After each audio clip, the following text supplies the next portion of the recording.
If I'm looking to solve a quadratic equation, we've already seen a few ways that we can do that, and that's been factoring, it's been completing a square, we could even graph it if we wanted to. Quadratic formula, the title of our section, is really going to be like our fallback method that we can use when every other method fails, which means it's going to work every time, but usually we want to avoid these steps because the formula itself, we're going to see, is a little bit tedious. So the formula we get is at the very bottom of this derivation, starting with our general formula, working through steps to complete the square. We can actually get the equation that we're going to derive, what they're going to use to solve. But again, we can kind of just jump straight to the formula itself and use the values from any quadratic equation. As long as I substitute that into the formula, it's going to solve my question. So in our first example, substituting this into our formula, our a value is going to be a 1 for 1x squared, b value is going to be a 4 for 4x, and if our constant is negative 3, let's substitute that into the equation that we're given. Negative b is negative 4 plus or minus square root b squared, that'd be a 4 squared minus 4a times c, let's extend that a little bit, over 2a on the bottom. And if that's the equation itself, I just want to take most of these steps, going to be simplifying that down. So negative 4 plus or minus, let's do a 16 minus, looks like we're subtracting a negative 12, so let's keep track of that term. 2 times 1 on the bottom is just going to make it 2. So in this case, I'm going to take a few steps to simplify this radical. I get a 28 inside my radical, still all divided by 2. This is where it helps to know from our last chapter, radical 28 does contain a perfect square, so I want to simplify this down as much as we want, or as much as we can. So negative 4 plus or minus 2 rad 7 would be that simplified radical. And since we're all dividing by 2, you can divide that 2 out. Negative 2 plus or minus rad 7 is just going to be my solution. So again, if I wanted to write that separate, it would be negative 2 plus rad 7, negative 2 minus rad 7. That plus or minus sign is just fine, though, if we want to represent that. A lot of this, remember, is just going to be the same steps. One thing I would have to do on the next example, I guess revealing that if you weren't ready for it, but a, b, and c in this case, just 1 and 4 and positive 4, making sure to set that side equal to 0. Much like when we're factoring, I want that a, b, and c term all on the same side. As long as I'm able to substitute that into my quadratic formula, simplify the formula down step by step. In this case, if I actually get my radical portion to cancel out and just give me a 0, we're just left with that negative b over 2a term, so negative 4 over 2. We actually just have a single answer to that one. Negative 2 would just be our only solution to that specific equation. One more time, looking at the formula itself, we can just substitute in our 3 values from our equation, noting, of course, that we have to make sure our values are grouped together on that left-hand side.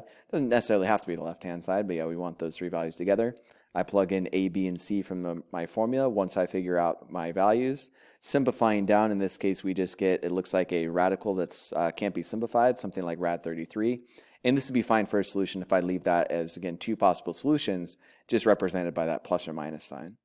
So even though we have a word problem next, the only difference on this question, we already have a great start to it actually, is already having that negative x squared, 48x, and negative 300 all on one side, is interpreting what I mean by, in this case, like charging a profit, or sorry, not charging, but trying to find a profit of $100. So if it's a profit of $100 and we're using P to represent the profit, that essentially just means that I want to substitute that into my equation. So again, I kind of just did all these steps with my quadratic equation ahead of time.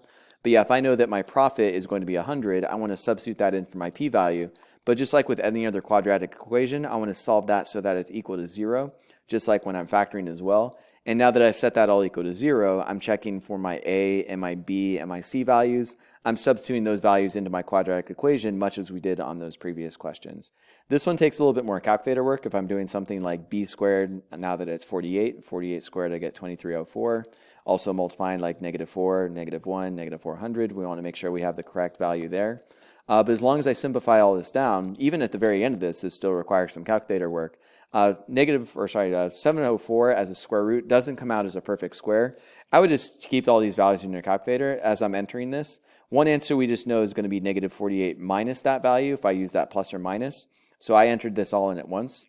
Negative 48 minus that square root, and then divide that by negative 2. That's going to give me one solution. And then if I also enter on my calculator negative 48 plus that square root, divide that by negative 2, I get my second possible answer. So looking at those 2 possible answers, if I use the negative 48 minus that square root, and again, still divided by negative 2, that gets us the possibility 10.73. And if I do negative 48 plus that square root, I get 37.27. We do have to look back to what the word problem was asking for. So if I was asking for the least amount in dollars I want to charge, and X is representing that charge that we're that charge, yeah, that we're charging for the CD, we want to make sure that we use the least value. So I use for my final answer that least value that we get from our equation. So again, if I was asked if I was given a negative profit, a lot of times in our word problems, a negative does not make sense. And in the case of, let's say like a time would be a case that I don't want to use a negative often. In this sense, I would say a negative could be used in this question, because if we're talking about profit, negative profit, or really just, anything 0 or below, means I'm not earning money from making this product. So in this case, if I have a negative profit, it does represent the situation where I'm spending more money on making this to produce than I am on selling this. In our next few examples, we're going to be looking at something we call the discriminant, and really that's just going to be deciding how many solutions I have to a quadratic equation without worrying about the solutions themselves. We just want to decide, again, if I have 2 possible solutions, 1 possible solution, or no solutions. We've seen that before in some cases, just like on the previous example, we saw a case where I had 1 answer. That's going to decide how many solutions I do have is all based on what I have inside the radical in my expression. Because we know if I'm looking at the radical portion of that answer, square root of a positive would be 2 possibilities, the plus and the minus solution. The square root of a negative would be no solution. So again, also like looking at our next chart, square root of a negative, I can't take that square root, so it's not going to be a possibility. And if I take the square root of 0, it kind of cancels itself out, as we've seen on that previous question. That's why I would only have 1 solution. Again, that would also make sense if I was to graph it. Again, 2 possibilities, 2 x-intercepts, just where I cross over twice. 1 x-intercept, you almost think of this as like bouncing off your x-axis, leads us towards 1 solution. And no x-intercepts implies that, again, I could solve an equation and have the correct solution. It just doesn't cross over that x-axis, so would not be a solution to my actual equation. So it's important to note that when we talk about solutions in that previous example, we're talking about real solutions, because later we're going to talk about the case where we can come up with what we call imaginary solutions. But again, if I want to check for the number of solutions, I'm just making a comparison, much like that last topic we were talking about, with that discriminant. If I can find just this value from my quadratic equation, the value that would have gone inside my square root sign, I can tell just based on the sign how many solutions I'm going to end up with. So in this case, if I substitute those values, again, if this is my A, B, and C values from my equation itself, B value is just going to be -3. We do want to keep the negative along with it, although in this case, if I'm squaring it, we're just going to see it's -3 squared. If I subtract -4 times A times C to round out that equation, that's going to find me, again, just the value of this discriminant. So 9 minus, it looks like, I think, 56. If I multiply all of those parts together, and since I do get a negative from this answer, -47, again, from my quadratic equation, this would have all been inside my radical portion, square root of b squared minus 4ac. So since I can't take the square root of a negative number and come up with a real solution, that means I will have no real solutions to this, so no real solutions if I was to solve that quadratic equation. Since, again, just based on the sign, doesn't matter that it was a 47, could have been -30 or -50, something like that. Any negative value is going to give me no real solution. But if I was to try those other examples, I'm still trying to follow that same discriminant. So finding that same operation, b squared minus 4ac, again, we're just finding a, b, and c from the general formula itself.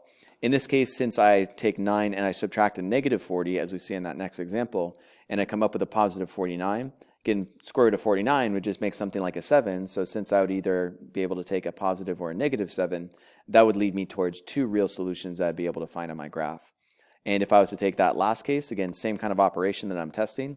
Since these are all grouped together to start with, a, b, and c, we don't have to do anything other than take those values, b squared minus 4ac, substitute that into my discriminant, and if I find that 16 minus 16 cancels, we actually saw that, if we remember on a previous example, since 0 would be inside the square root, 0 as a square root is just going to lead us towards 1 solution, and that we can compare again just based on the sign. So to recap, if I have a negative as a discriminant, that's going to be no real solutions. If I have a positive discriminant, that's going to be 2 real solutions.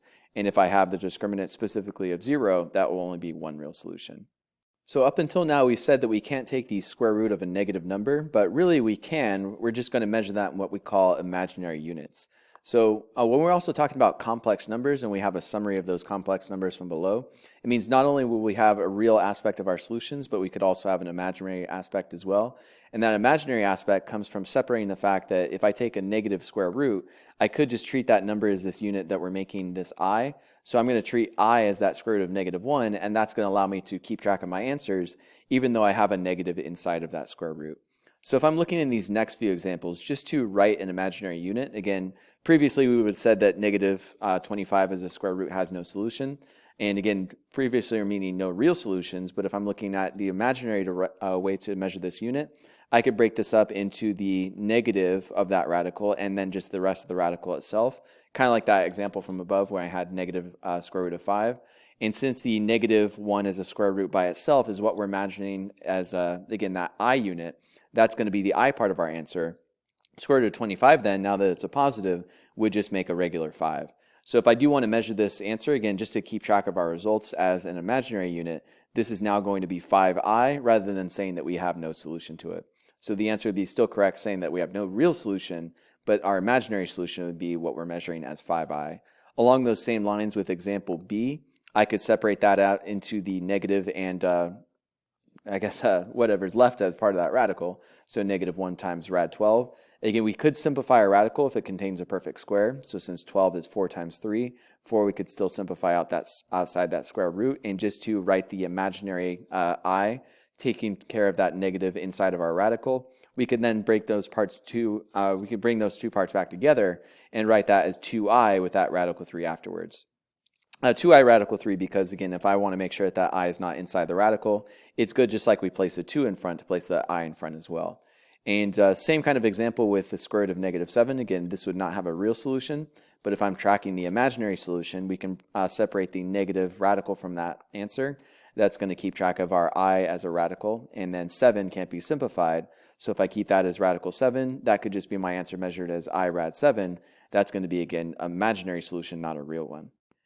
And that means in our last example, we could come up with complex solutions of a quadratic equation that doesn't appear to have any real solutions. Again, thinking back to our discriminant idea of no real answers if I have a negative inside of a radical. But if I'm taking this first case, I kind of have this worked out ahead of time because we have obviously a lot of steps with quadratic formula.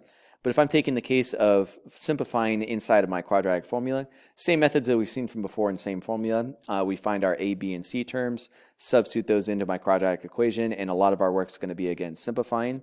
In this case, even if I simplify, and again, previously, we would have said that this was no solution because we have a negative 23 inside of that radical sign.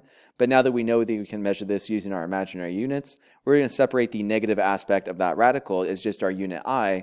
And if I want to express this as a complex solution, again, complex stated to in that box up above, expanded on a little bit. But complex means I'm going to have a real portion of my answer and also an imaginary portion. So when we use this plus or minus as an operation to break this up, again, this would still imply two solutions. Although in this case, remember, these two solutions are what we call imaginary with that negative radical. I still have a 1/6 as the first part of my fraction. So 1/6 is the real portion of my answer.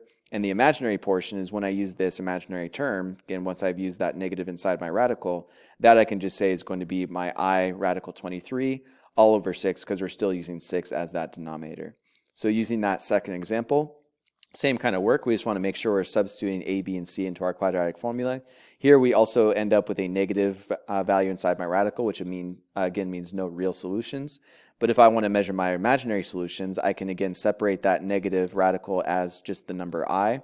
And if I take the square root of 4, I can also simplify the square root itself. So that square root of negative 4 can just be written as 2i instead of just saying there's no solution. I still have to divide by 2. So in this case, unlike the last one, we could simplify with our denominator. 4 divided by 2, I just get 2. Again, this would be the real portion of my answer. And 2i divided by 2, again, I just want to divide that like any other coefficient. I just end up with 1i, or in this case, is just going to be I by itself. So we still want to remember to keep that plus or minus sign in between.